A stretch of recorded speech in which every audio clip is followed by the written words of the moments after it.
여기 밟으면 미끄러지겠다 이게. 저 아이스박스 다시 드려줘야 겠어요. 어? 아이스박스 다 있거든요. 같이 드려야 돼요. 선생님 미끄러져가지고.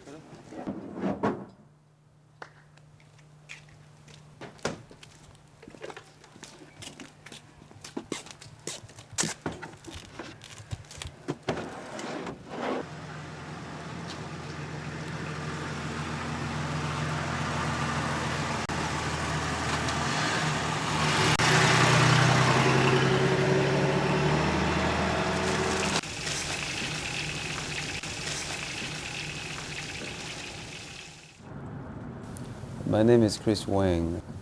I came to America in 1978, November. I had a dream that if I went to America, maybe I might have a chance to go to higher education. I was an engineer, a radar design engineer. One day, that work did not interest me any longer. And then I opened up the Bible. I could read Bible all day long. I cry all day long. I didn't have any choice but answer this calling. So I went to a seminary, Southwestern. We are in downtown right now. There's a place that's owned by Santa Fe Railroad Company. They used it for 40 years ago as a docking something truck, and now they don't use it anymore. So we go there and preach the gospel to them, and people gather around there.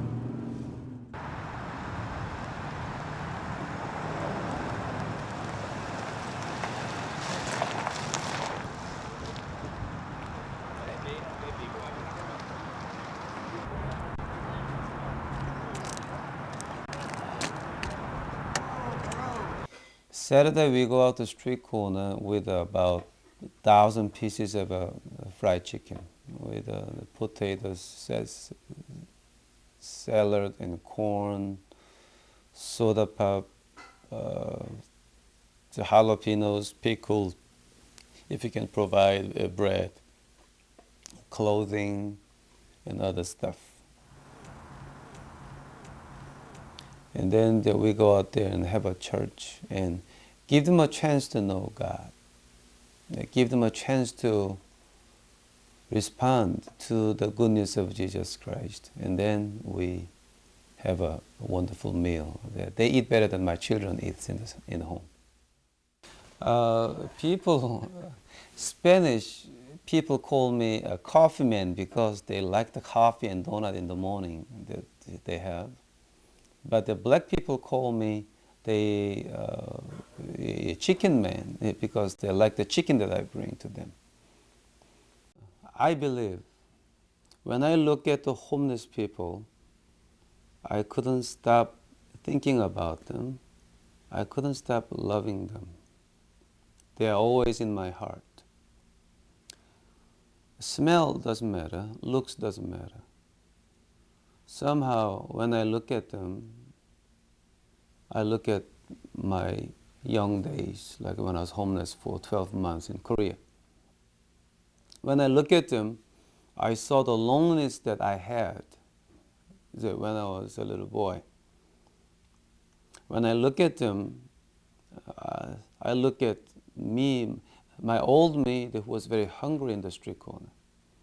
If you're not hungry before, you don't know the feelings of it. Tolstoy says in his book, if you don't eat your bread with the tears, you don't understand the life, not even the beginning of it. When I look at them, I understand where they are, what they go through, and what they need. When God called some people a big church's pastor, he understands the people's pain. But my calling is that when I look at the homeless people, I couldn't stop thinking about them. He is the mighty King, Master of everything. His name is wonderful, Jesus my Lord.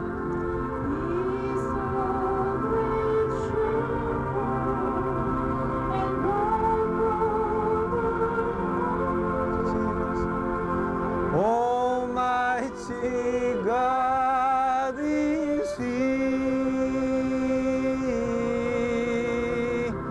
Bow down before Him, love and adore Him.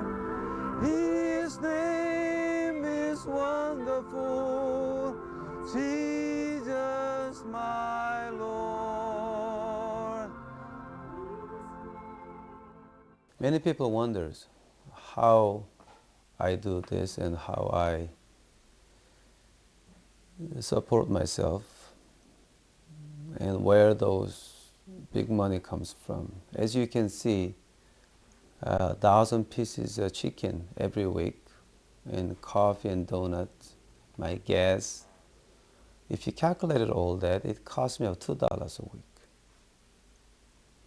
6 years and 5 months, where does it come from? That has been a big question to many people out there. But one thing I can tell you right now, when I start this mission, I pray to God, I say, God, if this is your will, I will not write any letter to anybody. I will not tell anybody, help. Up to this point, I have never written a letter to anyone to help. I never shout anybody a help. God brought His businessmen to us, and most of them, they don't even want tax break at the end of the year. They said, we want to give this with a pure heart. How does my wife think about this mission? Let me tell the story, right? 1993 October, we had $50 in our checking account. That's all we had. From the $50, I stole $20 from it. I bought coffee and the bread, and I went out the street corner. That evening, I actually knelt down before my wife. You can ask my wife. I confessed my sin. So, my wife, my woman, I have a confession to make. Forgive me. He said, what is it? I said, I stole $20 from your $50 pot, and I bought coffee and bread, and we only have $30 left.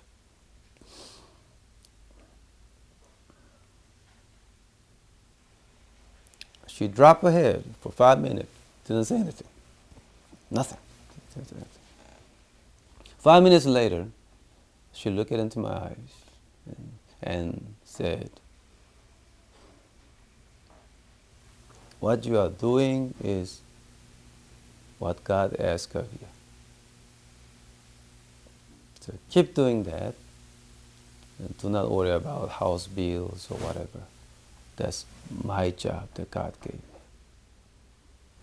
Now, that's the woman that I live with. From this corner, I calculated once about 5.5 years ago.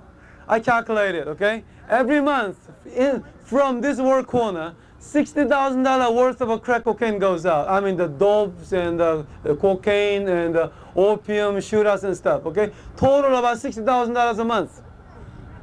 Do you know how much money they spend in that building for 1 month? Double it or triple it. Because we buy dime quarterback there, but when they buy $10,000 worth. Peg, I mean, kilos, man, kilos. Nothing over here. Hey, We all have a sinful nature.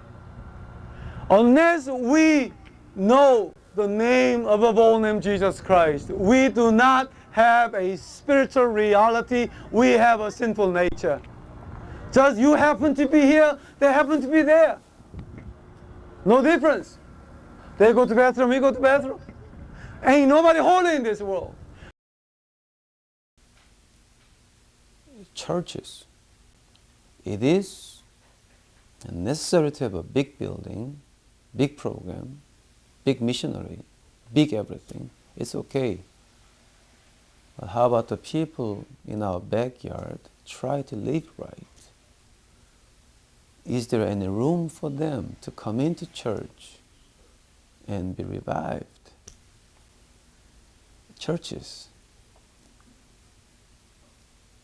I pray that they create some room for those people, ex-criminal, ex-drug pushers, ex-prostitute, ex-pimp. I really pray that church just open up a little room for them so that they can be hidden in that place called church.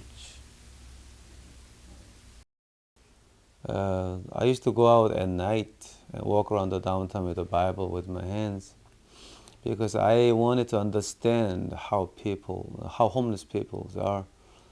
Otherwise, I mean, if you don't walk around at night and live with them at night, you really don't understand what homeless people is and what they are. No.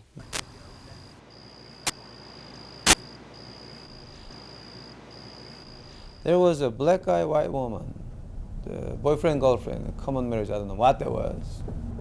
And I think she told him she's got a headache. So they're right in this place. He punched her. I heard a sound from there.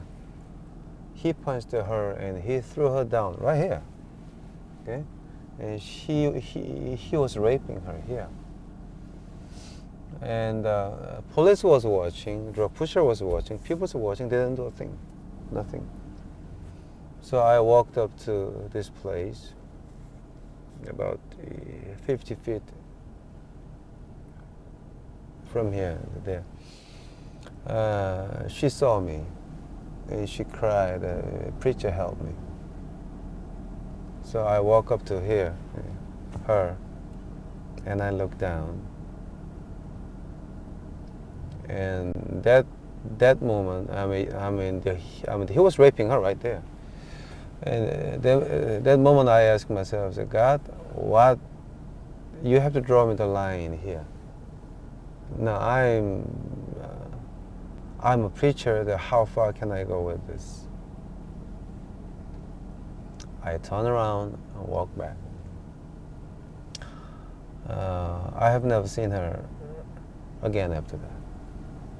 She disappeared from the downtown. I don't know what happened to her.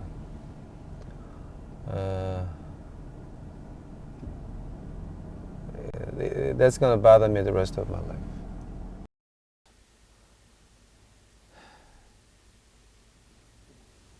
I don't know.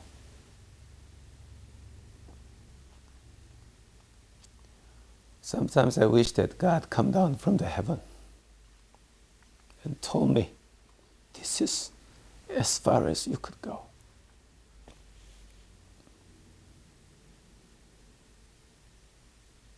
I don't know.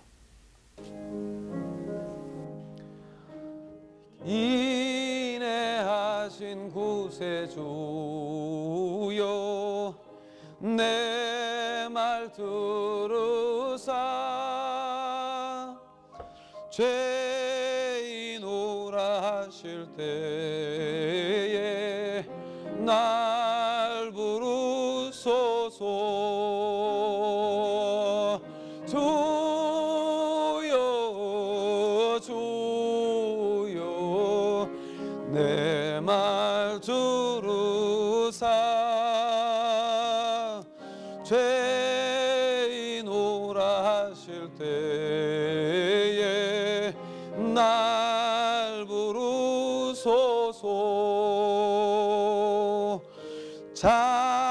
자비하신 보좌 앞에 꿇어 엎드려. My personal prayer is that I want to die in the street corner. This is God's calling. This is what I truly enjoy. Truly enjoy. A lot of people think that, that poor preacher go out there, give everything he's got. No. People don't understand this. When I go out there, I get everything from them.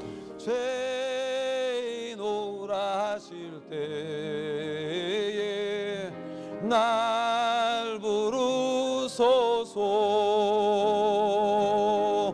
Trusting only in thy merit, would I seek thy face. Heal my wounded, broken spirit. Save me by thy grace. Singing, save